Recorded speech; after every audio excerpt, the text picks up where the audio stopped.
Bonsoir. Hop là. Bonsoir Stéphane. Bonsoir Audrey. Bonsoir à tous, merci pour votre présence. La chaleur humaine réchauffe déjà notre cœur. C'est ça. Alors Stéphane, je vais t'accompagner quelques minutes pour que tu puisses nous offrir la richesse de ton parcours. Et déjà, on aimerait en savoir un peu plus sur d'où tu viens. Comment es-tu devenu ce Stéphane Robin qu'on connaît aujourd'hui? Moi, je viens d'Orion, donc c'était un voyage assez long. Je t'avais dit que je la ferais. Comme vous, je suis une conscience qui vit dans ce corps et qui expérimente sa vie terrestre en 2023, 2022 plutôt, bientôt 2023. On y est déjà. Et donc, dans ce corps, Stéphane Robin. Voilà, donc je suis coach et conférencier. J'ai commencé par le basket il y a un certain nombre d'années, puisque j'avais 19 ans. C'était il y a 30 ans.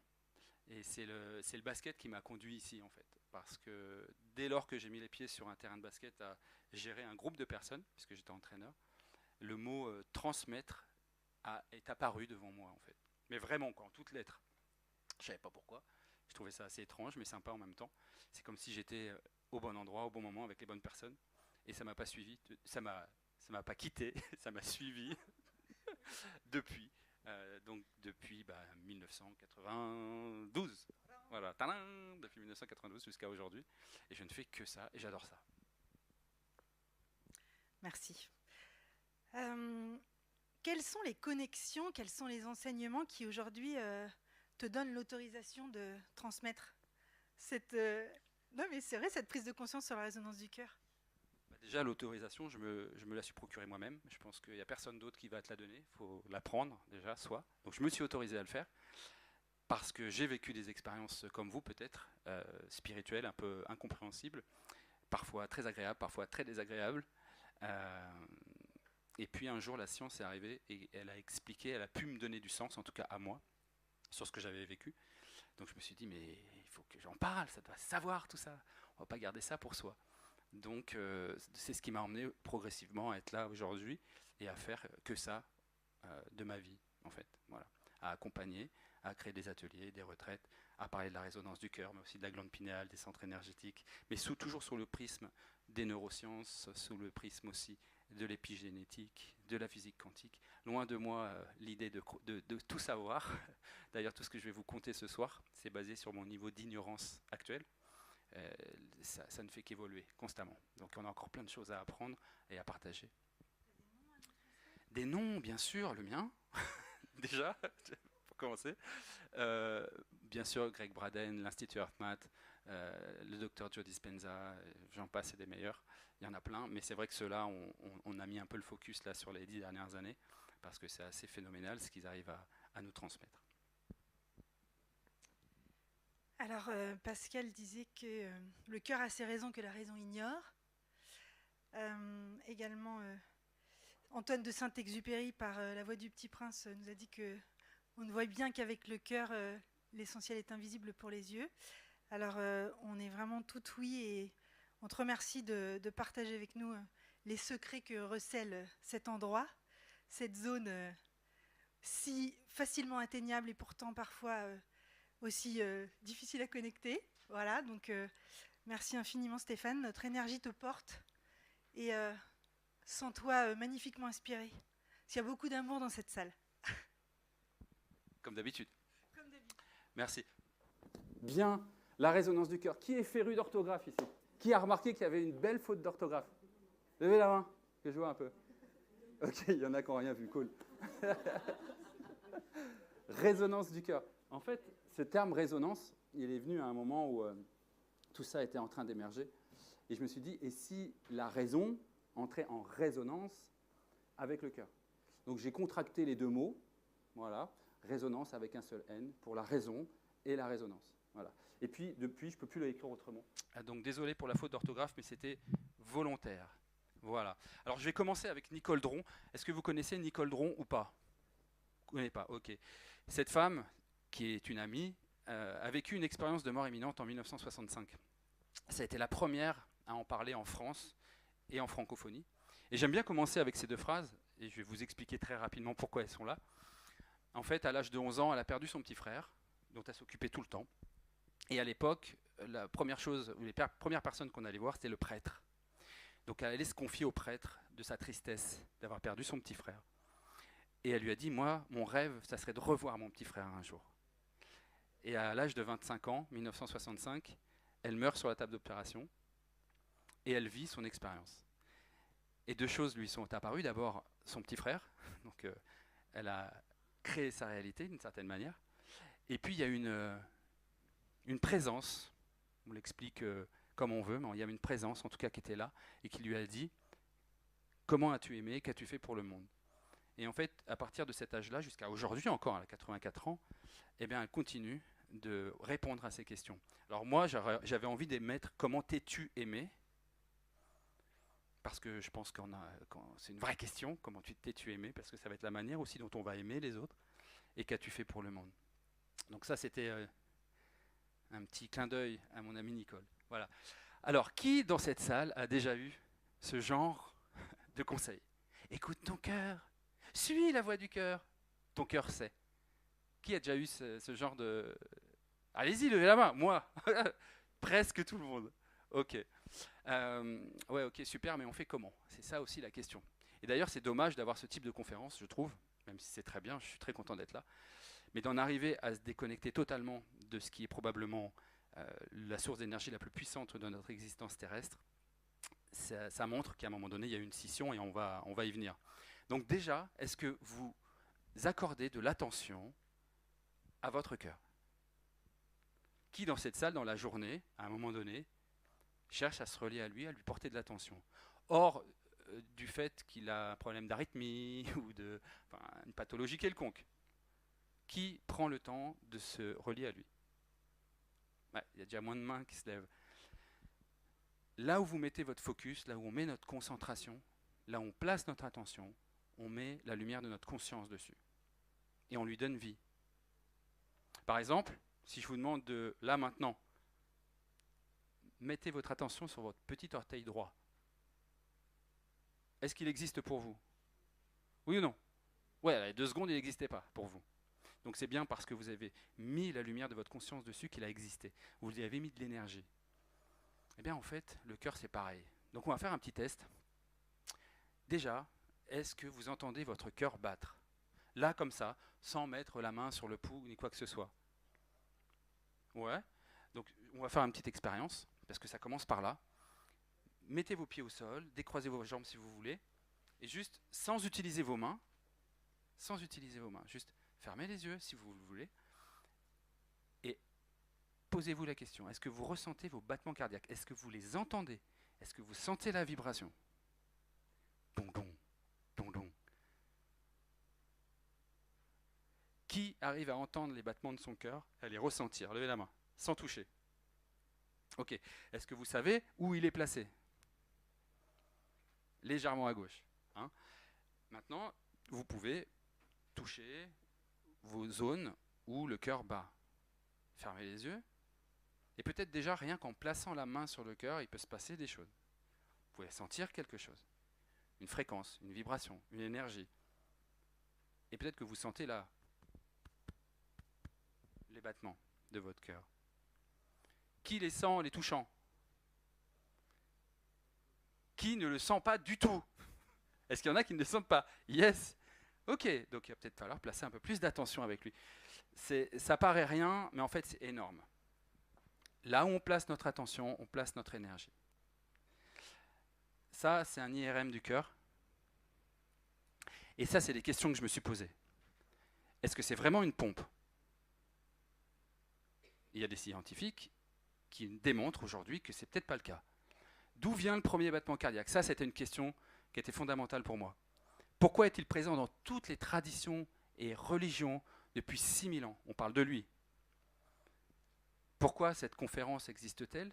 Grosso modo, pourquoi on s'est déconnecté de ce lien? Et surtout, comment on fait?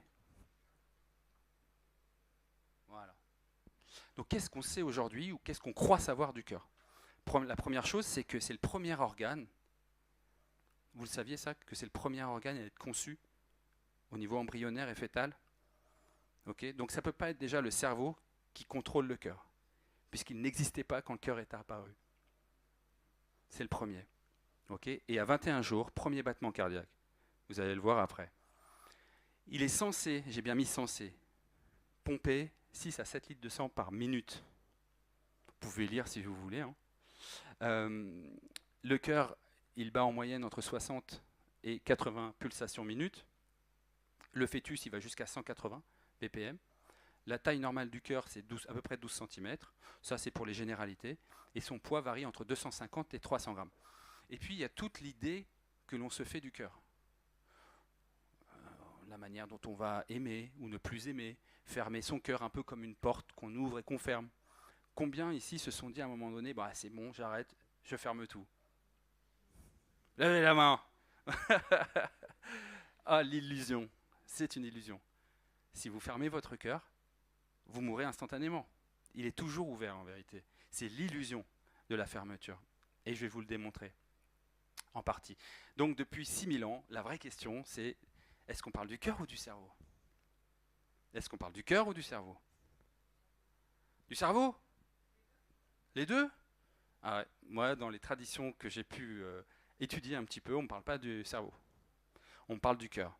Mais c'est vrai qu'on va parler de la glande pinéale, par exemple, qui a un lien très particulier avec le cœur, puisque à l'état fœtal, il y a le cœur, le nerf vague et la glande pinéale. C'est les seuls, à ce moment-là, qui vivent ensemble. Alors pourquoi on croit qu'on a perdu le lien?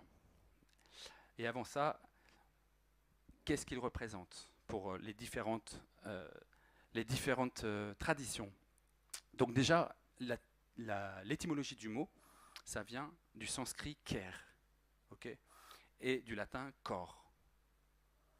Il y a des Bretons parmi nous? Yes. C'est bizarre, c'était en mitouflé normalement en Bretagne, on résiste au froid. On voit ker partout hein, en Bretagne. Qu'est-ce que ça veut dire ker? Maison, intérieur. Et ça peut peut-être vous aider à réfléchir sur le fait de tout vient de l'intérieur vers l'extérieur. Quand on doit changer quelque chose, on change de l'intérieur vers l'extérieur. On a même la position de nos mains. Genre, on a fait quelque chose qu'on n'aurait pas dû. Moi, j'ai fait ça. Et direct, on met la main sur le cœur. Ou vous voyez quelque chose de super émouvant, c'est « Ah, mon Dieu !» On met directement la main sur le cœur. Par contre, quand on a fait une connerie, c'est « Putain, je suis trop con !» Donc déjà, subconsciemment, on a plutôt tendance à nous relier au cœur. En alchimie, on dit que, vous connaissez les alchimistes, un peu le langue des oiseaux, ça vous parle? Donc en alchimie, par exemple, le cœur, c'est le lion. Si c'est le lion, c'est le soleil. Et le soleil, on dit que c'est le seul œil du cœur, par exemple. Le C représente la moitié du O, et le C, c'est le corps physique. Le O, c'est l'eau, mais c'est aussi l'union du corps physique et de l'esprit. Le O et le E, puisqu'il y a un E aussi, et le E, c'est l'aspect tridimensionnel. D'accord? C'est l'unicité des trois, corps, âme, esprit. Le U, c'est l'outre, c'est la gourde, c'est le contenant. Et le R, c'est l'air. Ça, c'est en langage des oiseaux. Et vous avez plein de terminologie, Anahata, je pense que beaucoup d'entre vous ont déjà entendu parler de ce nom-là, en sanskrit, Anahata, le cœur. Le Chinchen, en taoïsme, le Kokoro en japonais, Hridaya aussi, en vieux sanskrit, puis vous l'avez en différentes langues. Il est toujours présent. Par exemple, dans la Bible, on le verra, il est noté là, 830 fois dans la Bible, il est noté ce nom. Dans le Coran, 132 fois. Il est tout le temps présent. On parle aussi du point zéro, on parle aussi de l'œil du cœur, on le détermine aussi comme étant le siège de l'âme. Vous avez déjà entendu parler de ça, du siège de l'âme? C'est l'endroit aussi qui unifie les polarités. C'est le lieu de création, et on va voir pourquoi. Est-ce que vous avez des questions? Non? Ça vous va? On continue? Ok. Alors, pourquoi semble-t-il que nous ayons perdu ce lien? Déjà, on peut remercier René Descartes, puisque d'abord c'est lui qui a dit que le cœur était une pompe, alors à partir du moment où il l'a dit, tout le monde a suivi. Et puis, il y a un moment donné, il y a eu la révolution scientifique. Ça vous parle, la révolution scientifique? Où on a dit, tout ce qu'on comprend, tout ce qui est mécanique, physique, on le donne à la science. Le reste, ça sera pour la religion. Pourtant, le monde celte, chez les taoïstes, chez les bouddhistes, chez les hopis, chez les dogons, chez les Amérindiens de manière générale, le cœur était toujours présent. Et dans notre civilisation, dans la civilisation celte, il était présent aussi. Mais on s'en est coupé il y a environ 500 ans. Donc, la question, et vous avez mis je vous ai mis en dessous une phrase, parce que nous sommes toutes et tous drogués. Donc là, nous sommes dans une réunion de drogués anonymes. Et là, vous allez me dire, mais de quoi je suis drogué? En fait, on est drogué au stress chronique. Okay, donc je vais faire une petite aparté sur le stress parce que ça me semble hyper important de comprendre ça. Et pourquoi on focalise beaucoup sur la matière. Donc imaginez-vous, vous êtes en train de vous promener dans les Pyrénées, vous faites une randonnée. Okay, et là, en face de vous, il y a une meute de loups qui arrive et ça fait 15 jours qu'ils n'ont pas bouffé. Et là, vous êtes face à eux. Donc là, très clairement, les yeux vont prendre l'information, danger, jusque-là tout va bien. Et puis c'est la petite glande en forme d'amande qui va envoyer l'information aux glandes surrénales de libérer d'adrénaline. D'accord? Donc on va libérer un bain chimique qui va focaliser toute notre attention sur notre corps. Parce que là, clairement, il va falloir emmener son corps le plus vite possible, et le plus loin possible, des loups. D'accord? Donc tout est focalisé sur la matière. Et on ne va pas mettre 10% ou 20% de notre énergie. On va mettre 100%.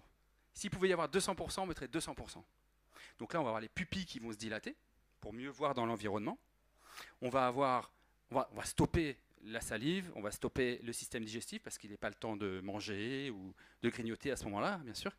Le système de procréation, parce que de cet endroit à cet endroit, c'est la survie. On est d'accord. Donc la procréation, voilà, il faut que l'espèce puisse se reproduire. La digestion et la réponse combat-fuite. Donc tous ces systèmes-là s'arrêtent, à part la réponse combat-fuite, parce que là, il va falloir courir ou combattre. Face à des loups, éviter de combattre, je pense que c'est peut-être perdu d'avance, courez très vite. Donc là, tout le sang va dans les membres inférieurs, les membres supérieurs, pour être prêt à se battre, à fuir le plus vite possible. Okay? D'ailleurs, vos stocks de vitamine D s'effondrent, vos stocks de vitamine C s'effondrent aussi, et puis la première énergie qui est disponible, c'est le glucose, le sucre. Ça va peut-être parler à certains. Donc là, tout est utilisé, tout est mobilisé pour fuir. Donc là, vous tracez. Vous courez très très vite, plus vite que vous ne l'avez jamais fait de votre vie d'ailleurs, et vous voyez une petite grotte, et puis vous avez juste 2 mètres à peu près à faire pour grimper la grotte. Mais les loups ne peuvent pas rentrer. Okay, donc vous vous réfugiez là-dedans, vous vous cachez, c'est un peu la pénombre, le soleil est en train de décliner, et là c'est « Ah !» je souffle. J'expire parce que j'ai réussi à échapper à la meute de loups. Okay, donc là, tout va bien. Et comme c'est la nuit, vous n'allez pas repartir tout de suite, parce que vous n'allez pas repartir dans la montagne en pleine nuit, on ne sait jamais. Donc vous allez dormir. Okay, et puis au moment où vous vous posez tranquillement pour dormir, vous entendez dehors. Et là, ting, les loups. Ils sont dehors. Ils m'attendent. Et vous avez la foi absolue que dehors, c'est les loups qui ont fait le bruit. Est-ce que vous allez dormir? Pourquoi? Parce que vous êtes vulnérable. Donc ça veut dire que vous allez libérer de l'adrénaline et du cortisol dans votre corps. En fait, ce n'était pas des loups. C'était juste des lapins qui passaient. Mais vous, c'était juste impossible que ce soit autre chose que des loups. Vous aviez la foi absolue. Sauf que les loups, c'est votre belle-mère, c'est votre ex, c'est votre boss, c'est votre collègue de travail. Et en fait, à l'insu de notre plein gré, comme dirait un fameux cycliste, on libère cette adrénaline et ce cortisol et on se met en stress sans le savoir. Et on devient même accro à une vie qu'on n'aime même pas. Donc c'est pour ça que je dis qu'on est drogué. Adrénaline et cortisol, c'est extrêmement addictif. Extrêmement addictif.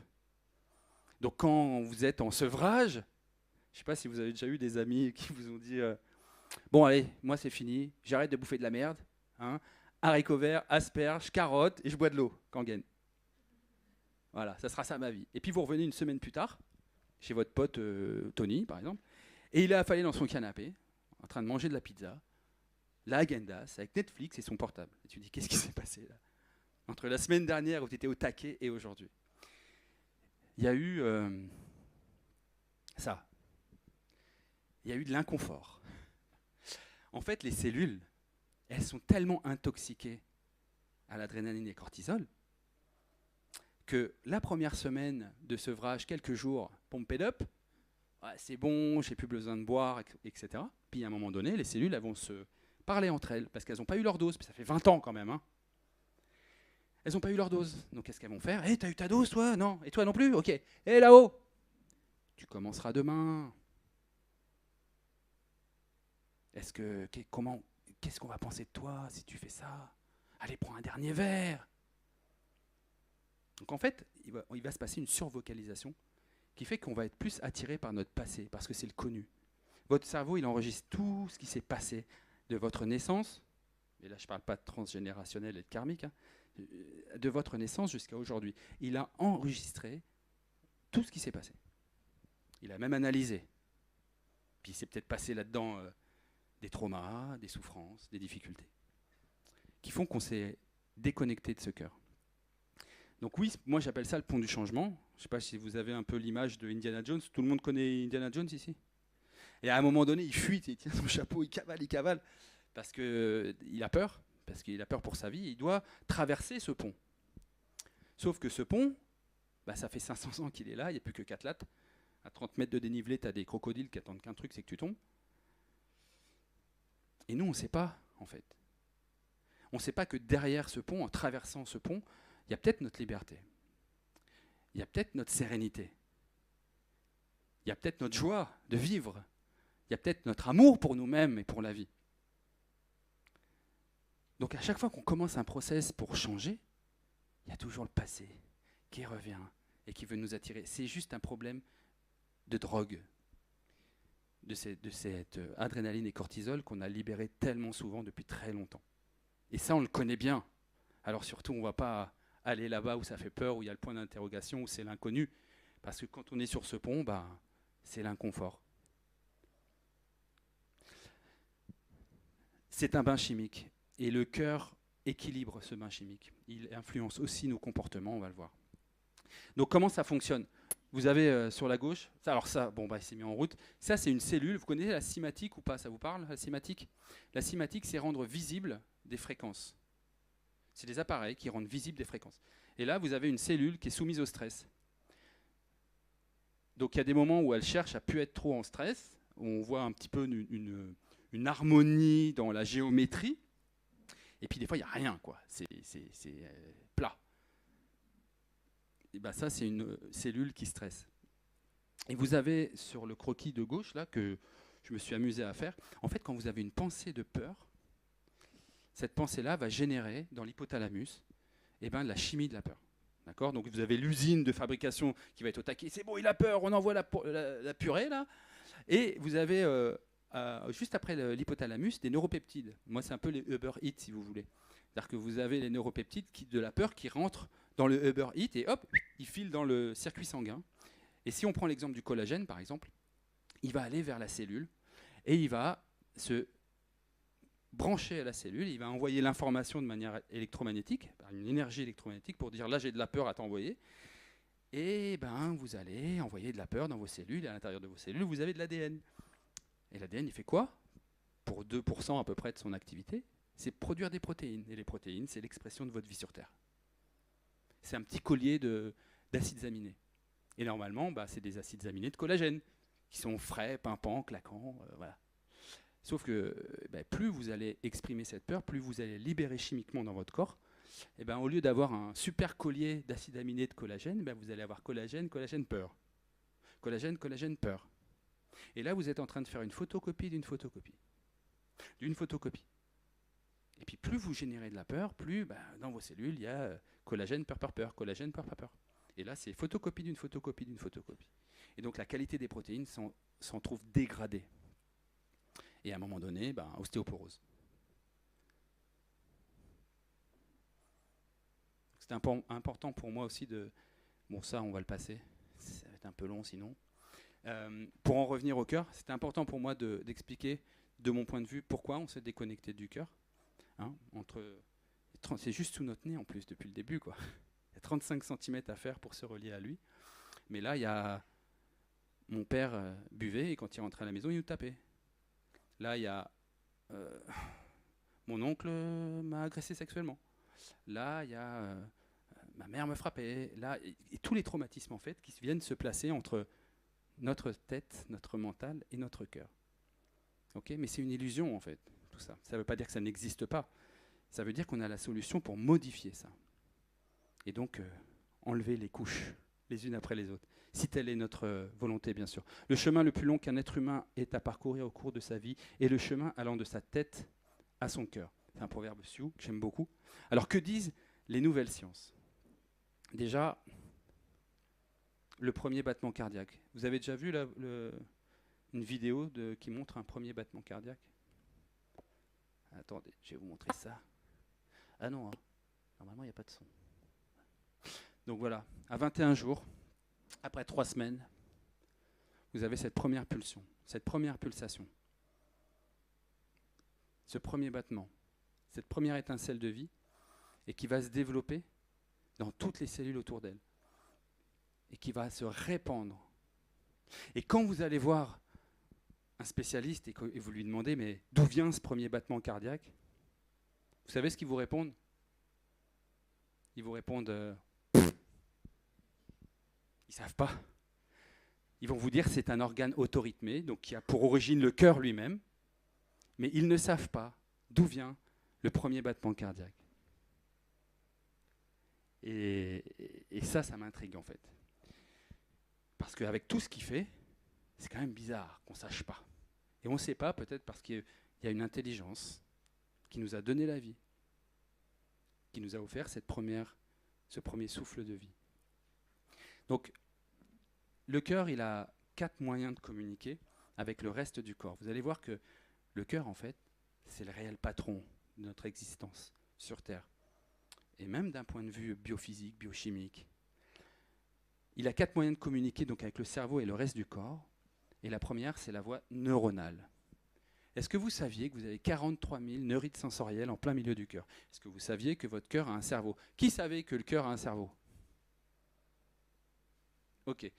Vous avez 43 000 neurites sensorielles qui sont exactement les mêmes que celles qu'on a dans le cerveau limbique.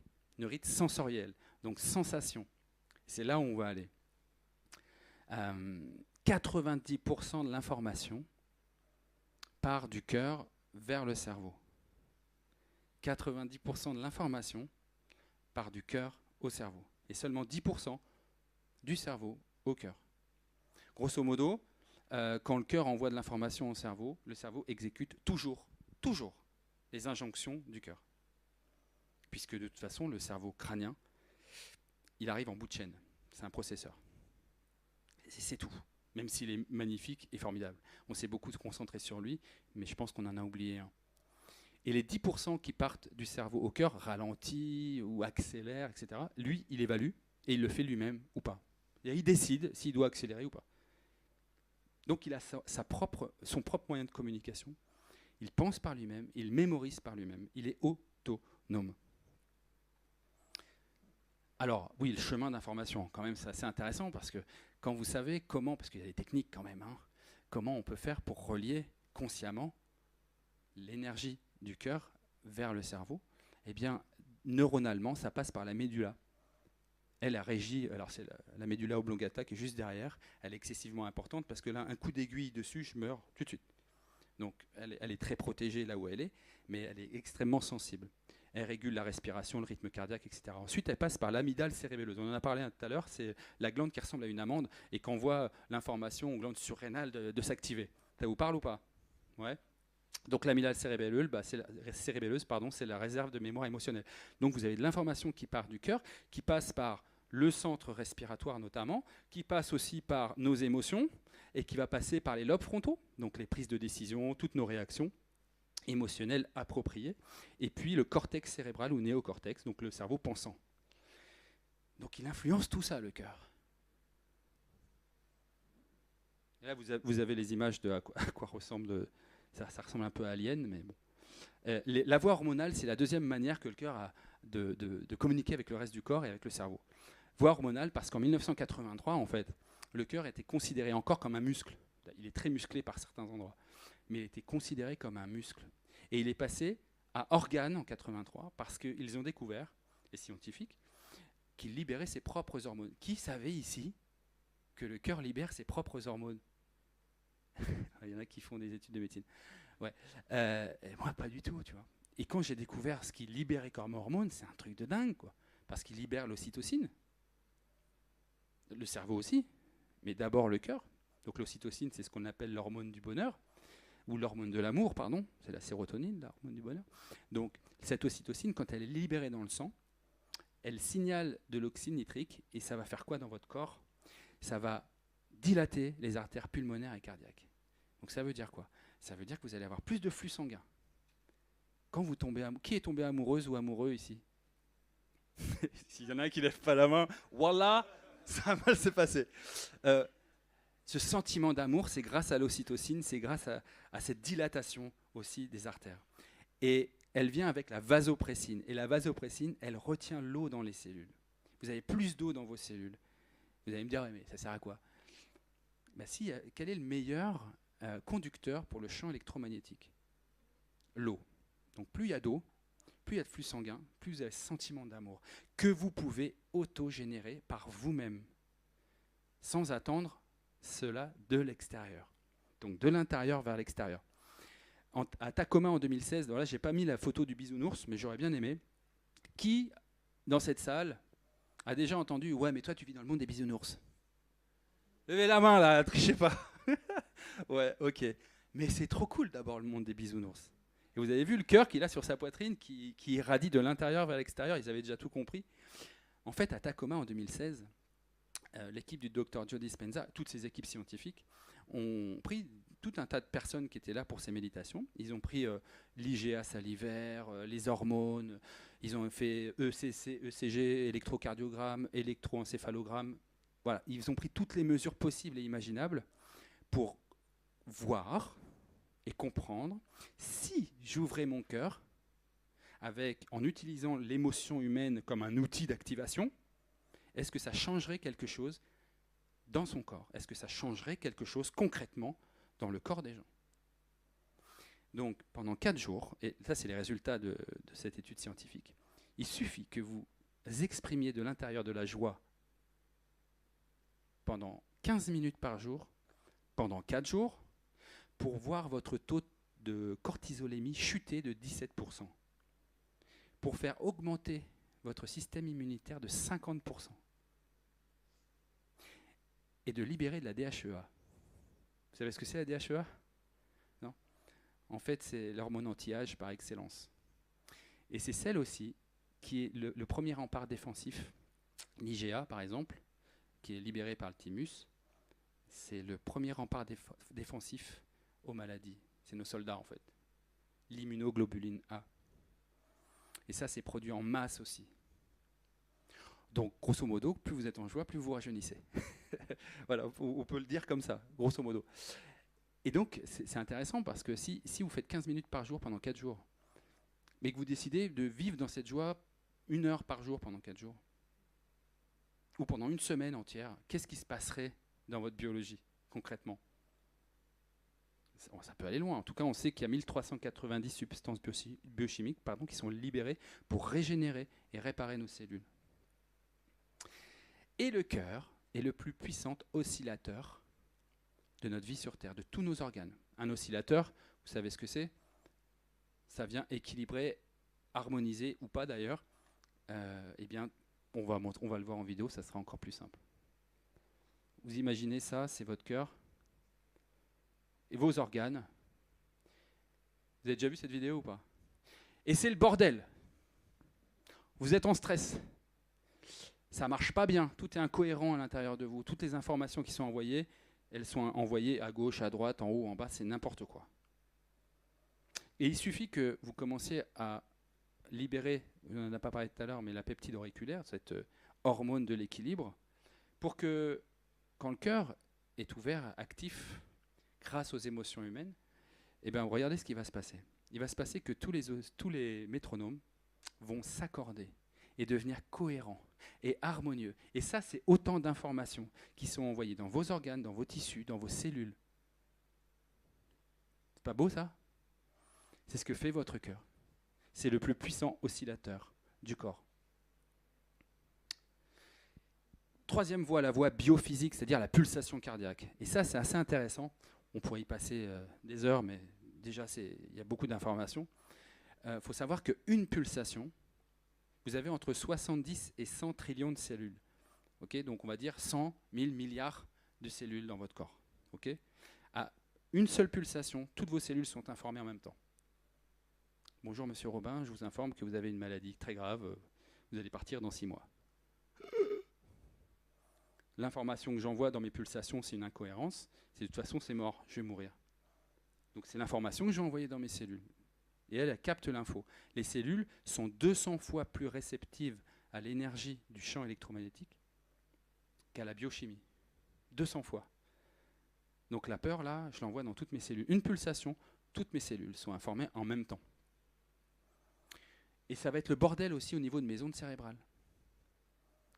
Donc dans mon état de conscience. Et comment ça va perturber ma cognition, ma manière de réfléchir, de retenir, à cause de toutes ces peurs. Donc on pourrait peut-être imaginer et apprendre comment réguler ces battements cardiaques. Un des marqueurs de santé les plus puissants de notre existence, c'est ce qu'on appelle la variabilité du rythme cardiaque ou la VRC. Vous avez les pulsations et vous avez les intervalles entre les pulsations. Et ça, c'est la variabilité du rythme cardiaque. Et plus cette variabilité est harmonieuse, moins elle est saccadée, mieux c'est. Alors, lien maman-enfant, ça vous intéresse ou pas, le lien maman-enfant? Qui s'intéresse ici? Il y a une étude à l'Institut HeartMath qui a été faite. Alors là, forcément, ils ont pris la photo du cerveau de la maman et de l'enfant. C'est une vraie photo qui a été prise pendant cette expérience.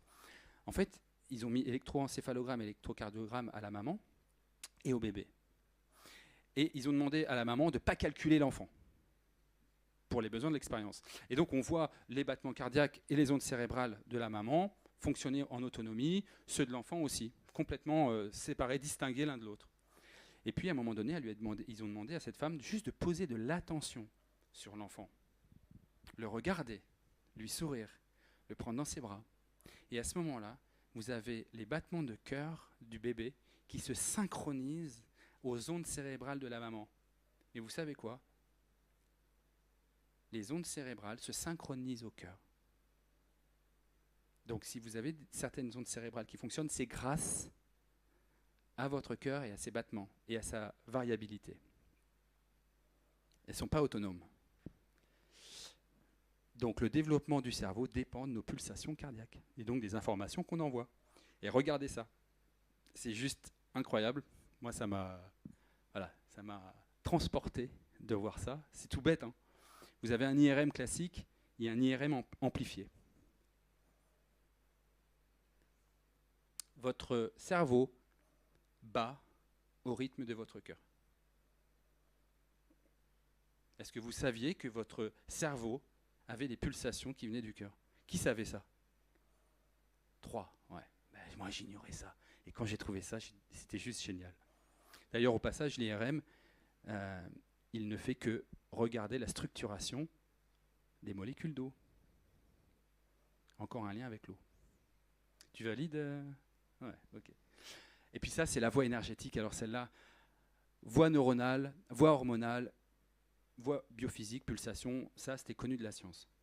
La voie énergétique, elle est arrivée il y a quelques années, début des années 90, mais ça a mis du temps à arriver. Est-ce que vous saviez que le champ électrique, vous savez que vous avez un champ électromagnétique au niveau de votre cerveau, de vos ondes cérébrales, du cœur. Ben, vous avez les chiffres, de toute façon. Le champ d'énergie électrique du cerveau est 60 à 100 fois moins puissant que celui du cœur. Donc le champ électrique du cœur est de 60 à 100 fois plus puissant que celui du cerveau. Première chose, s'il y a un champ électrique, il y a un champ magnétique. Le champ magnétique du cœur est de 100 à 5000 fois plus puissant que celui du cerveau. Le champ électromagnétique, est-ce que ça parle à tout le monde? Levez la main pour qui ça ne parle pas du tout. Yes. Je ne vais pas l'expliquer, c'est bon. Donc ça, on l'a pris avec un magnétomètre. Les magnétomètres, c'est des appareils qu'on met en dehors du corps et qui captent le champ électromagnétique du cœur qui est le plus puissant du corps. Cherchez pas plus loin. C'est la passerelle qui nous relie au vivant. C'est le siège de notre âme. Donc ce magnétomètre, avant, il émettait à 3 mètres. Et il captait l'information à 3 mètres. Maintenant, il les capte à plus de 40 mètres. Et ceux qui font les études ont demandé, mais si mon cœur il est si puissant, pourquoi ça capte qu'à 40 mètres? Parce que nos appareils ne savent prendre qu'à 40 mètres. Voilà. Donc on peut imaginer que c'est encore plus puissant que ça. Et il est précognitif. Est-ce que ce mot vous est familier, précognition, l'intuition? En fait, ce même institut en 1995 a pris un groupe de personnes comme vous, et les ont mis face à un écran avec 30 images. Sur ces 30 images, il y en a 15 qui influencent une énergie de peur ou de sensations un peu désagréables pour le subconscient. Une araignée, un serpent, du sang, un accident, un décès. Voilà. Et 15 autres images, un petit lapin, un bébé qui rigole, un mariage, bref, qui va générer en vous des émotions d'amour, de joie, etc. Et en fait, ces images étaient complètement mélangées. Et les personnes avaient toutes un électroencéphalogramme et un électrocardiogramme reliés à un moniteur. Et à chaque fois qu'il y avait une image qui fait flipper, eh bien vous aviez un petit curseur qui commençait à avancer comme ça et qui descendait dans le rouge. Là, on savait que le cœur était stressé, le corps aussi, par l'image qu'il venait de voir. Ça suscitait de la peur. Et dès que c'était une image de joie ou d'amour, ça montait dans le vert ou dans le bleu, vers le haut. Jusque-là, tout va bien. Donc vous avez une image qui arrive pendant 3 secondes. Donc vous imaginez une image, pim, 3 secondes, 10 secondes, écran noir.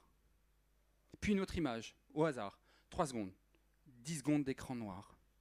Et ce qui les a intéressés, c'est ce qui se passait dans cet intervalle de 10 secondes.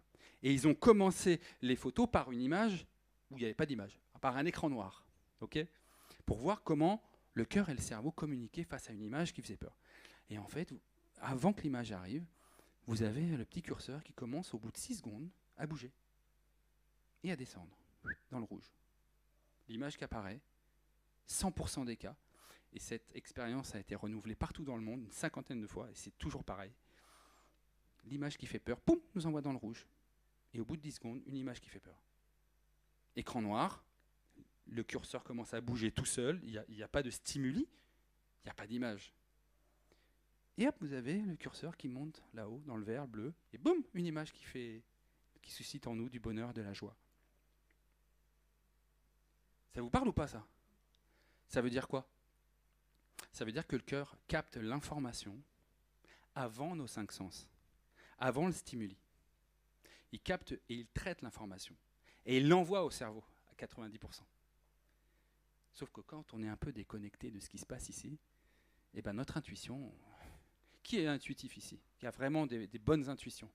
Ben vous savez aujourd'hui que ces intuitions proviennent de votre cœur. Voilà. Donc ça, on peut apprendre à auto-réguler notre biochimie interne pour continuer à activer des énergies qui vont à notre insu, puisque ce champ électromagnétique d'information, ce champ d'information qui est tout autour de notre corps et qui est le plus puissant à partir du cœur, entre en résonance avec ce champ d'énergie électromagnétique qui a créé la vie sur Terre.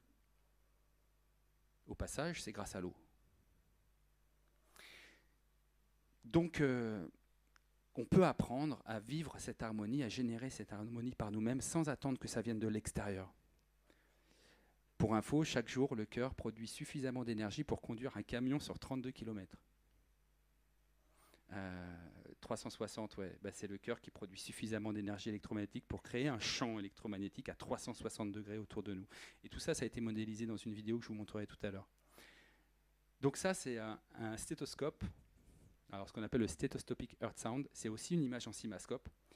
Ça veut dire qu'ils ont mesuré à quel moment, et ça, je vais vous demander à quel moment vous voyez que le cœur est en harmonie avec le cerveau et le reste du corps. Il est fort à parier que ce moment-là, non, je ne vous dis pas, sinon je vais faire des projections, c'est pas bien. Projection. Vous allez découvrir par vous-même.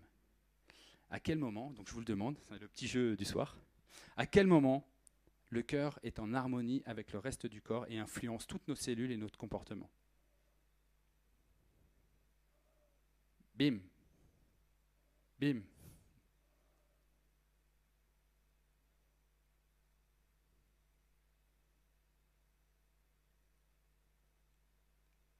Et encore là. Et ça se travaille. Ça, on peut le faire par nous-mêmes. est-ce que vous saviez que votre cœur diffuse ce que vous ressentez et ce que vous pensez dans les champs électromagnétiques? Ok. Donc, si vous êtes sur une certaine fréquence, vous allez entrer en résonance avec ce champ d'énergie qui a créé toute vie et va vous le renvoyer. Tout ce que l'on envoie nous revient aussi sûrement qu'on l'a envoyé. Donc là, le champ électromagnétique de deux individus, ça aussi c'est un Stuart Matt, humain ou animal de compagnie, ça s'est fait beaucoup avec les chiens aussi, se touchant ou étant à quelques mètres l'un ou à l'une de l'autre, peut interagir de sorte que l'activité énergétique dans le cœur d'un individu est mesurée dans les ondes cérébrales, ce qu'on a vu tout à l'heure, de l'autre. Mais cette fois, contrairement à avoir le bébé dans les bras, on est à distance. Ça veut dire que ce que vous générez en vous peut influencer votre environnement direct, vos enfants, vos amis, l'endroit dans lequel vous êtes. Donc c'est le premier cerveau, en fait. C'est le réel patron du corps. Alors il a peut-être moins de neurones que ici et que là, mais c'est le plus puissant. Vous prenez un ordinateur, le plus puissant ordinateur que vous rêviez d'avoir, avec tous les périphériques ultimes. S'il n'y a pas d'énergie pour le faire marcher, il ne fonctionnera pas. Mais ça, c'est le cœur. Ça, c'est le cœur. Mais il n'œuvre pas seul. C'est un patron coopératif, si vous voulez. Il a besoin du cerveau. Il a besoin du corps. Et en fait, vous allez, quand on arrive à se relier à ça, à cette mémoire, parce qu'en fait, on n'a rien perdu, on a juste oublié que ça existait, cette technologie, elle est juste hallucinante. Quand vous faites fonctionner cette technologie à partir du cœur vers le cerveau et le corps, c'est tout votre champ d'énergie et ce que vous attirez à vous qui change. Ce que tu cherches te cherche aussi. Et l'idée, c'est de s'aligner évidemment avec ce que vous pensez et ce que vous ressentez. Si par exemple, vous êtes chez vous, vous voulez trouver l'homme de votre vie et vous mettez des post-it partout. Vous savez, la pensée positive. L'homme de ma vie va me trouver ici et maintenant. Vous avez ça dans la cuisine, vous avez ça sur le plafond de votre lit, vous avez ça, vous savez, vous avez dans la salle de bain, le miroir, vous avez des post-it partout, dans la bagnole, des post-it partout. L'homme de ma vie va me trouver ici et maintenant. Et à l'intérieur, c'est pauvre con, t'es moche et t'es con, qui va vouloir de toi? Qui prend le dessus là? C'est ce qui se passe là. D'accord? Donc si on n'est pas en reliance avec ce qu'on pense et ce qu'on ressent, il ne va pas se passer grand-chose. C'est pour ça que la pensée positive, ça ne marche pas tellement, en fait. Pas très bien. Quelqu'un de malade, par exemple, qui se considère comme malade, et si on lui apprenait à ressentir ce qu'est la santé, à ressentir dans son corps, rappelez-vous que le subconscient ne fait pas la différence entre l'expérience que vous vivez réellement et celle que vous imaginez vivre, avec foi absolue. On l'a vu avec les loups tout à l'heure. Le fait de se sentir en santé. Et que parce que je me sens en santé, je me dis, ah, putain, je suis santé. Je le sens là. À ce moment-là, je suis santé. Ou je m'aime suffisamment. Je ne dis pas que ça va vous guérir, mais au moins, vous aurez ce que vous ressentez, ce que vous pensez aligné. Et vous pourrez le proclamer. Si à l'intérieur, ça dit, je suis moche, je suis con, personne ne veut de moi, mais que je dis tout le temps, ouais, mais si, l'homme de ma vie va me trouver, il me trouve. Ça ne peut pas fonctionner parce que les deux ne sont pas alignés. Et le générateur d'énergie le plus puissant de votre existence terrestre, c'est lui. Donc si ça ne part pas de là, et ça part que de là, ben, le delta est un petit peu trop important. L'état optimum de paix dans le corps, les sportifs, on appelle ça le flow, c'est quelque chose qu'on peut générer par soi-même. On ne va pas vous le faire là, mais bientôt. Transfert de mémoire. Pour vous montrer un petit peu aussi le truc de dingue, des trucs de ouf. Moi, quand j'ai découvert ça, je suis tombé par terre. Vous connaissez le transfert de mémoire ou pas? Ça vous parle? Ouais. En 1960, le professeur Bernard a fait la première greffe cardiaque, ce qui a fonctionné, qui a tenu.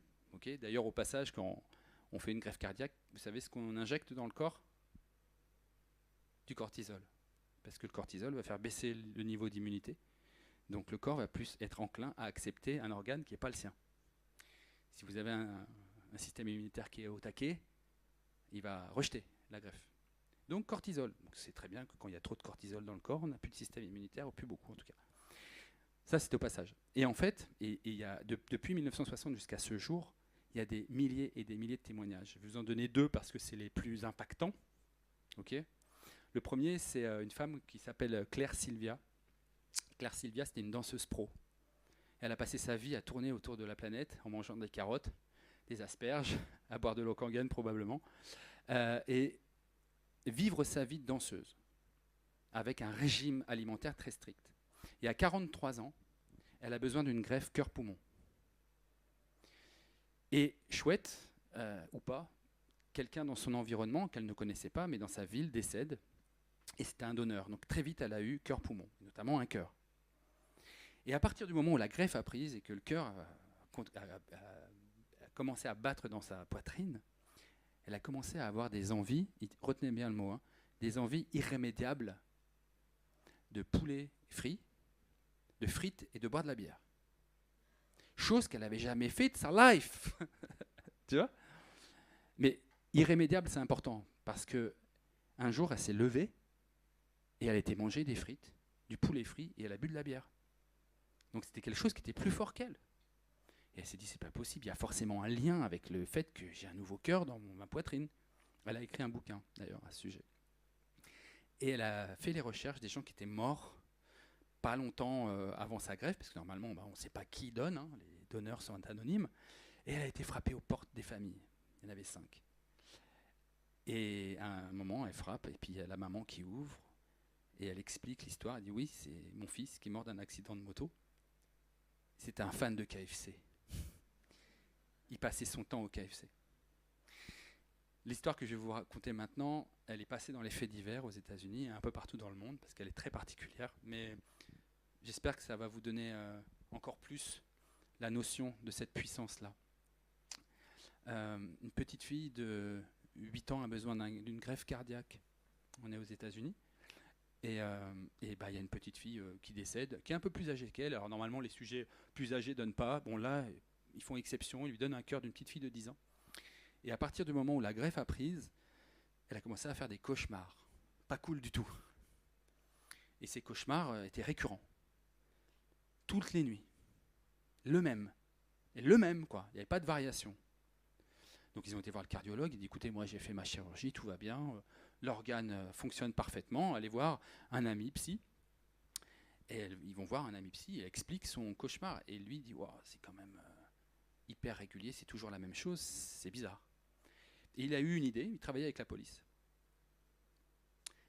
Et il s'est dit, tiens, on va faire un portrait robot du type, on ne sait jamais. Donc elle raconte une énième fois son cauchemar, et court dans son cauchemar, elle est poursuivie par un homme, ils sont dans une forêt, la nuit est tombante, même la nuit est tombée, et elle se heurte sur une racine, elle tombe, et l'homme qui profère des mots, etc., pendant qu'il la course, la rattrape, lui parle et lui ôte la vie.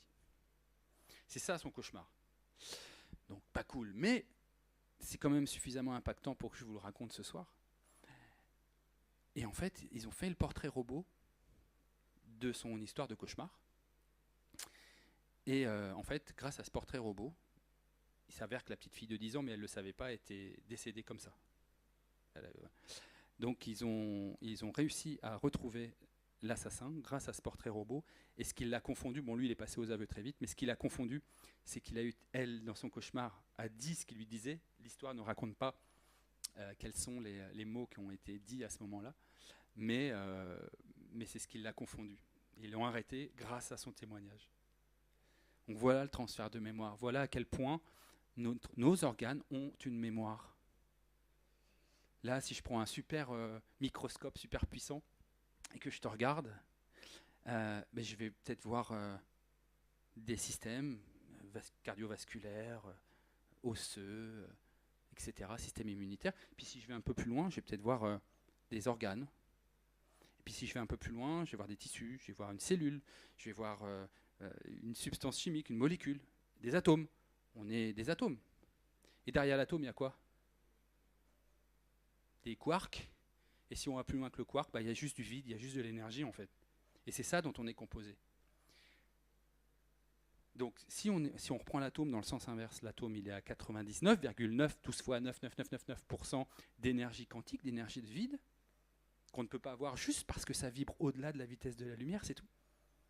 La spiritualité, le quantique, c'est tout ce qui vibre au-delà de la vitesse de la lumière, au-delà des 300 000 km/s. tout ce qui est sous les 300 000 km/s, on peut le toucher, le voir, le goûter. On peut interagir avec. Donc imaginez, vous êtes fait d'atomes à 99%.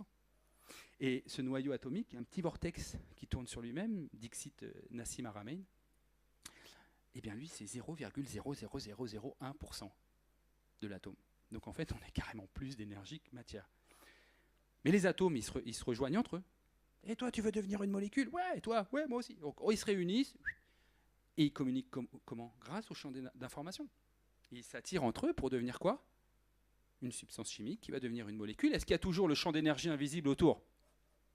Ouais. Ouais, il y a toujours ce champ d'énergie invisible. La molécule va devenir une cellule. La cellule, est-ce qu'elle a toujours ce champ d'énergie autour? Oui, la cellule va devenir un tissu, puis un organe, puis des systèmes. Et on a toujours ce champ d'information. Et il y en a qui travaillent avec ce champ d'information ici. On voit quelques-uns. Donc tout ça pour vous dire qu'on influence aussi, parce que ce champ d'énergie, il est fait de quoi? Il est fait de nos pensées, de nos émotions, qui vont influencer quoi? Nos paroles et nos actions. On change la qualité de nos pensées, on change la qualité de nos émotions. Par nous-mêmes, on change notre vie.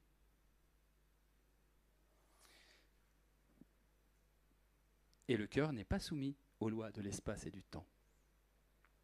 Ok, je fais un petit aparté sur la glande pinale, on en a parlé tout à l'heure, mais ça me passionne trop, il n'y aura qu'un slide.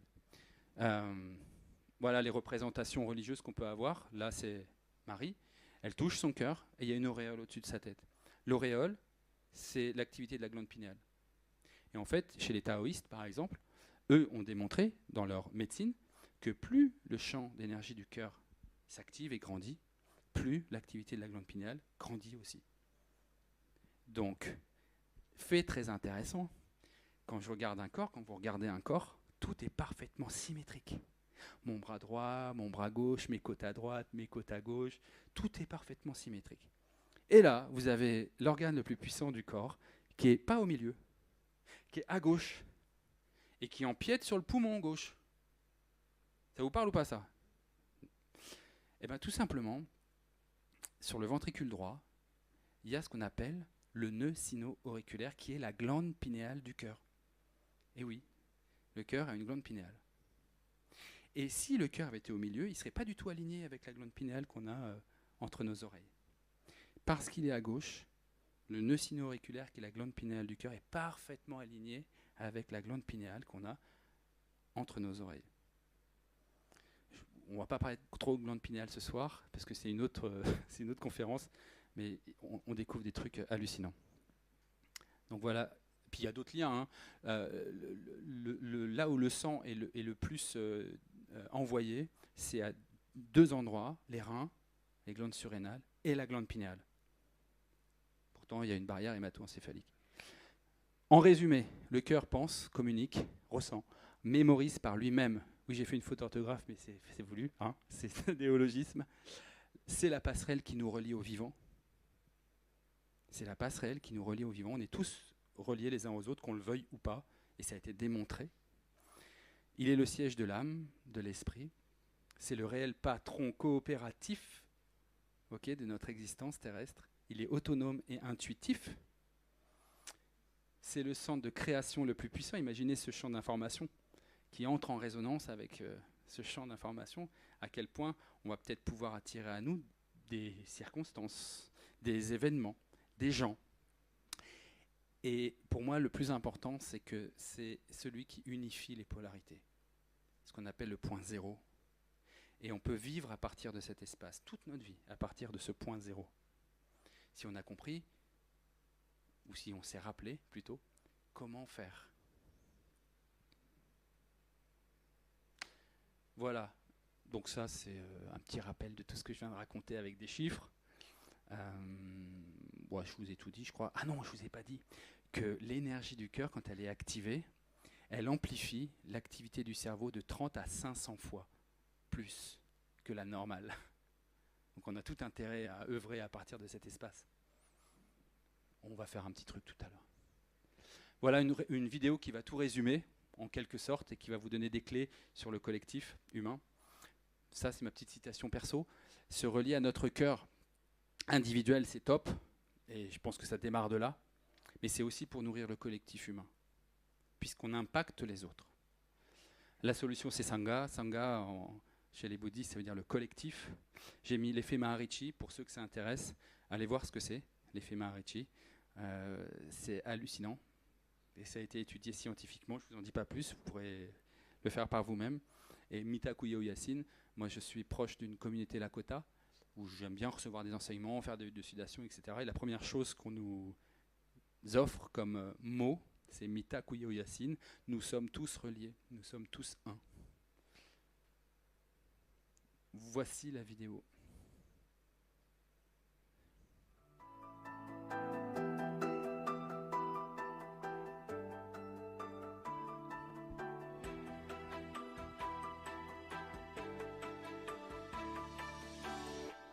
Most people know what it feels like to be in a state of harmony and flow, where our hearts and minds are working together, and there's a genuine connection with others involved. It's easy to love this experience of synergy, but oftentimes this happens by chance, rather than by design or intention. Wouldn't it be nice to be able to produce this flow on demand in our day-to-day communications, projects, and challenges?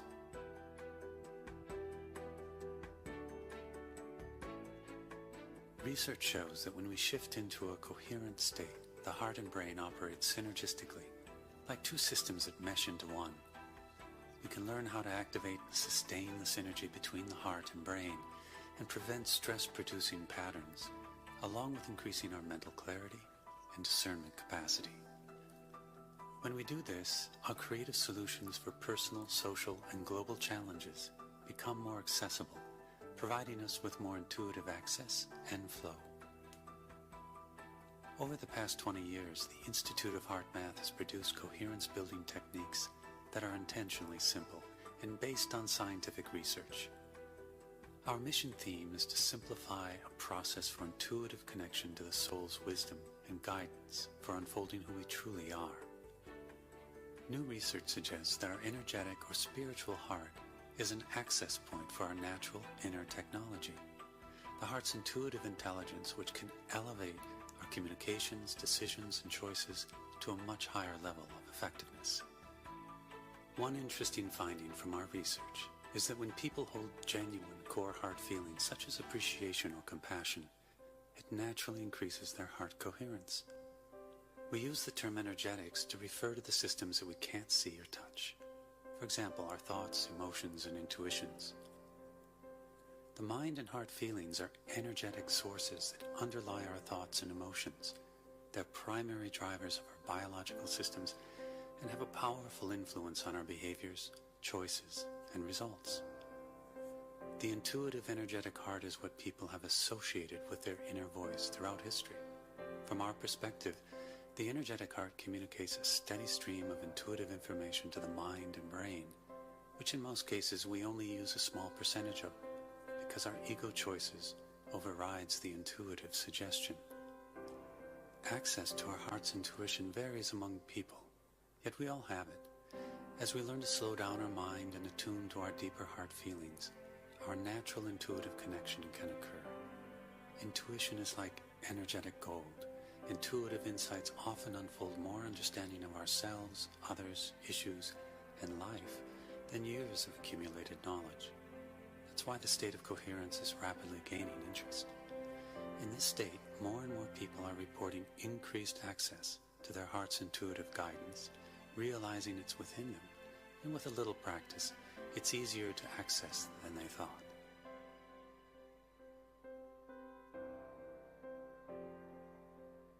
Research conducted in our laboratories has confirmed that when an individual is in heart coherence, the heart radiates a more coherent electromagnetic energy field that can benefit people, animals, and the environment. A growing body of scientific evidence suggests that when there is coherent group cooperation, it results in increased flow, effectiveness, and the potential for higher outcomes. It seems as though the group participants are not only in sync, but are communicating on an unseen energetic level. Our personal coherence can benefit our families, co-workers, friends, pets, and more, simply by our presence. From our research, we know that heart coherence is not an idle state. It reaches out, it influences and supports others in many beneficial ways.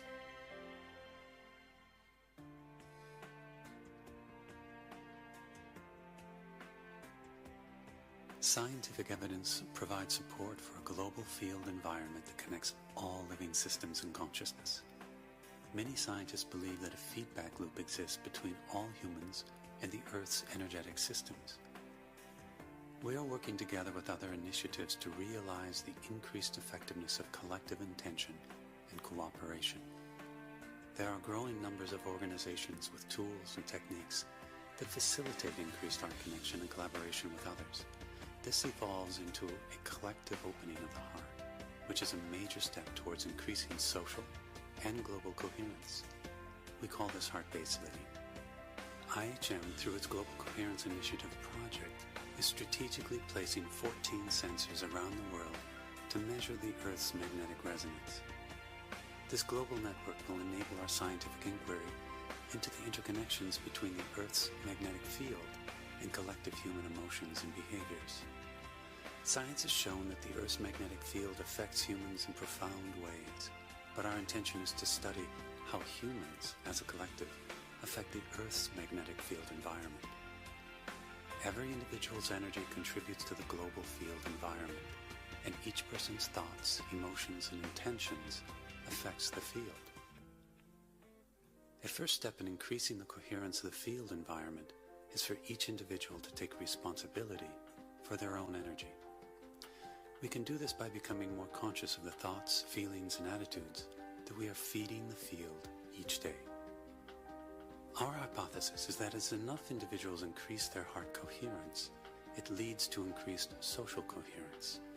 As a critical mass of cultures and nations become more harmoniously aligned, this can eventually lead to increased global coherence and sustainable peace. Doc Childre, the founder of HeartMath, puts it this way: as more of humanity practices heart-based living, it will qualify the rite of passage into the next level of consciousness. Using our heart's intuitive guidance will become common sense, based on practical intelligence.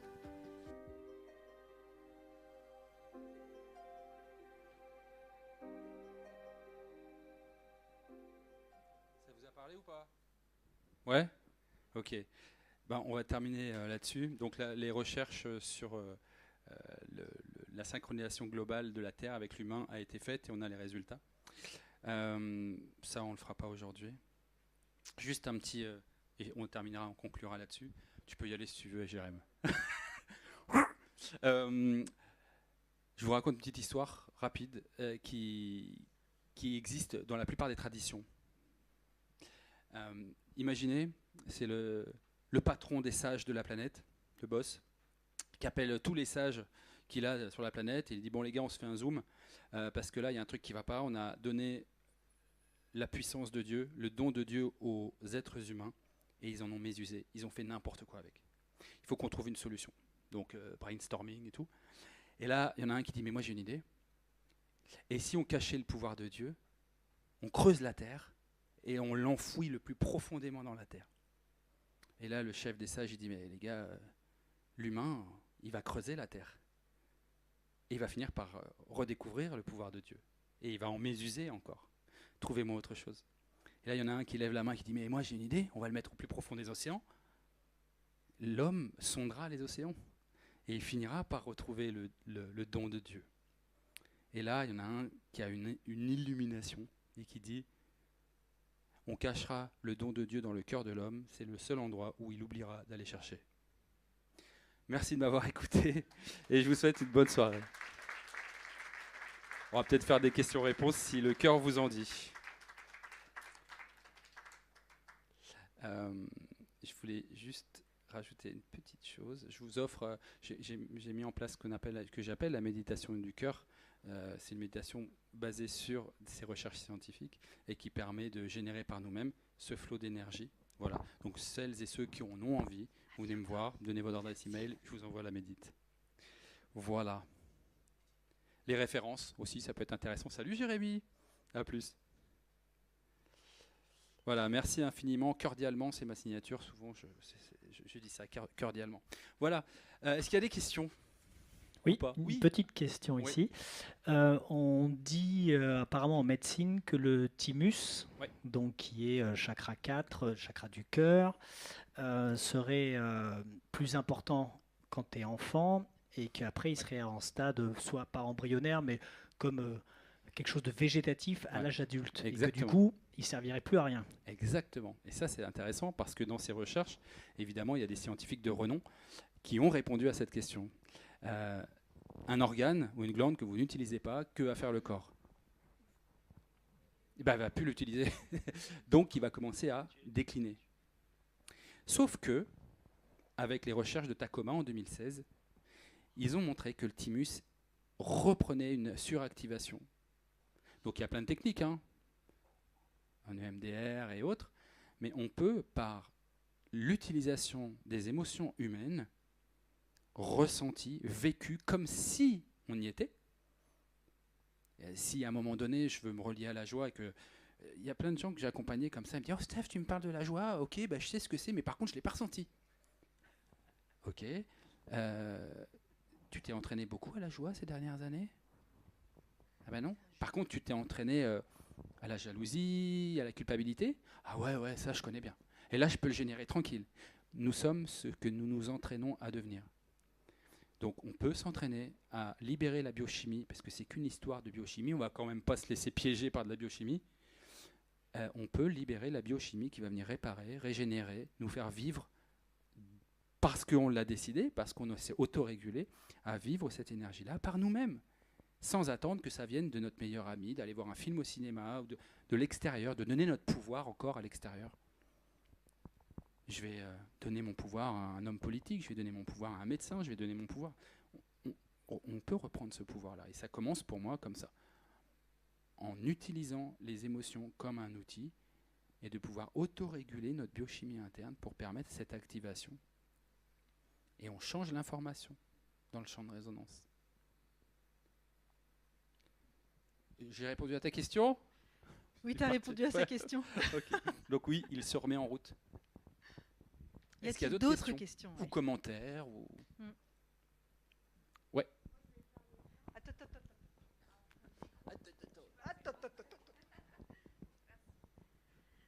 Je trouvais ça intéressant le lien qui a été fait entre l'eau en fait et le cœur et comment c'est acheminé et comment les pouvoirs aussi, par exemple on voit avec les travaux des motos, de la prière sur l'eau et comment ça transforme, parce que je pensais à la cellule et c'est vrai qu'on retrouve vraiment dans cette histoire de cellules la vibration qui peut être apportée par le cœur à chacune de nos cellules et du coup ce travail sur l'eau, moi ça me questionne sur comment on peut faire, enfin moi j'ai cette question-là dans ma vie. Parce que même si voilà les prières de gratitude pour l'eau, enfin plein de choses qu'on peut mettre en place pour faire que l'eau qu'on absorbe nous nourrit, mais qu'est-ce qu'on peut faire d'autre en fait en plus, enfin de plus fort et de plus voilà. Merci pour ta question. De rien. Ça m'a mis des frissons dans le dos. Je veux dire, j'ai 2-3 infos. J'ai 2-3 infos. Voilà, ouais, j'ai capté. D'abord, je vous ai dit tout à l'heure que on se questionnait sur le fait que le cœur soit une pompe. On a tous appris que le cœur pompait le sang, on est d'accord? Ouais. On a donc le trajet, grosso modo, du cœur, c'est les artères, les capillaires, les veines, ok? Et il y a environ 96 000 kilomètres si on met tous les capillaires, veines et artères bout à bout. Donc plus de 2 fois le tour de la Terre, ok? Et là, on a un cœur qui bat et qui envoie un liquide visqueux et collant à travers les artères assez rapidement, et ensuite il se divise comme des petites rivières, et il arrive dans une mare, les capillaires. Il s'arrête, c'est-à-dire que sa vitesse décroît, et il s'arrête à ce moment-là. Pourquoi? Pour l'échange. CO2, oxygène, nutriments, etc. Ça ne se fait pas en un clin d'œil, ça a besoin de s'échanger.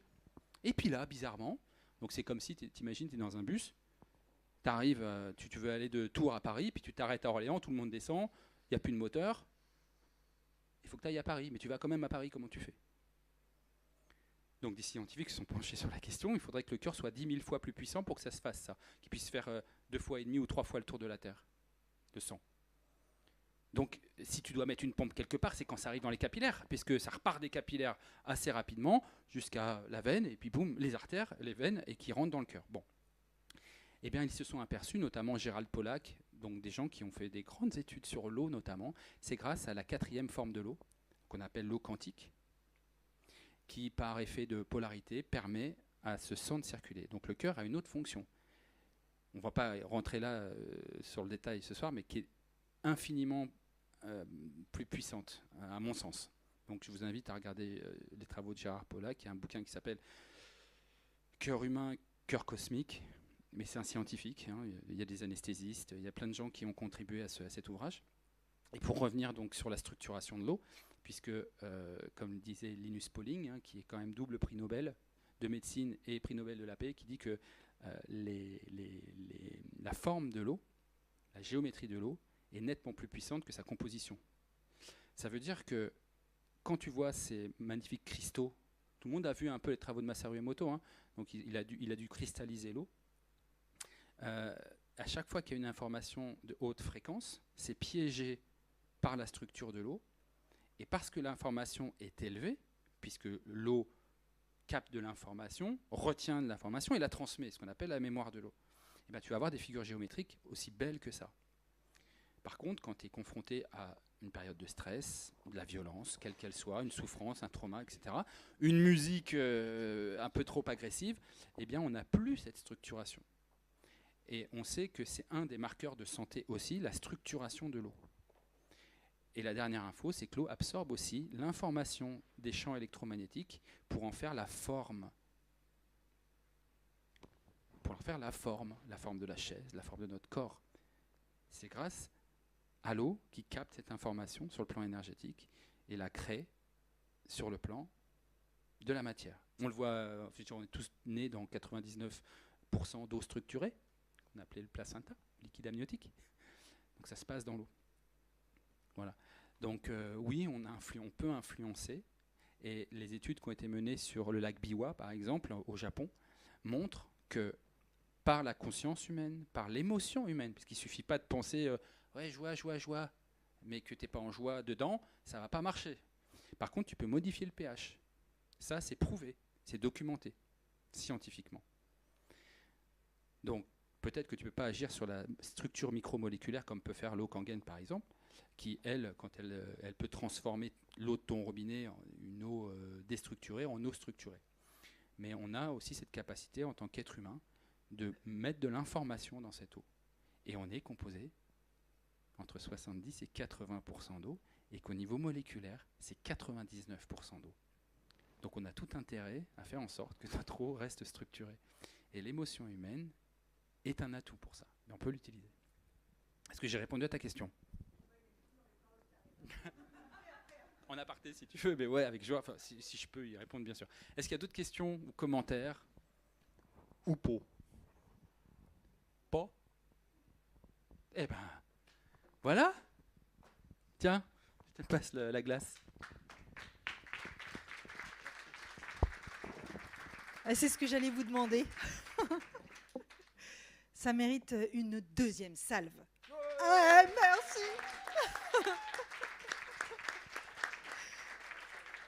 Merci Stéphane de nous avoir permis de mettre de la conscience sur les portes de notre royaume à ouvrir. Toujours plus grand. Non, franchement, merci, c'était passionnant Stéphane. Très étayé et c'est vraiment important de faire ce pont justement entre science et conscience parce que l'être humain a encore besoin de passer beaucoup par le mental et de chercher à comprendre. Ouais. Merci infiniment. Bon, on se retrouve pour voilà ce qu'on nomme le verre de l'amitié. Là, on va pouvoir éprouver la résonance du cœur. RE. Et la prochaine conférence a lieu en janvier, après la magie de cette fin d'année que je souhaite magnifique pour tous. Merci beaucoup. Merci Stéphane, surtout d'avoir remis du cœur dans la science. Et je crois que ça a beaucoup, beaucoup manqué dernièrement et depuis très longtemps dans la science. Donc merci.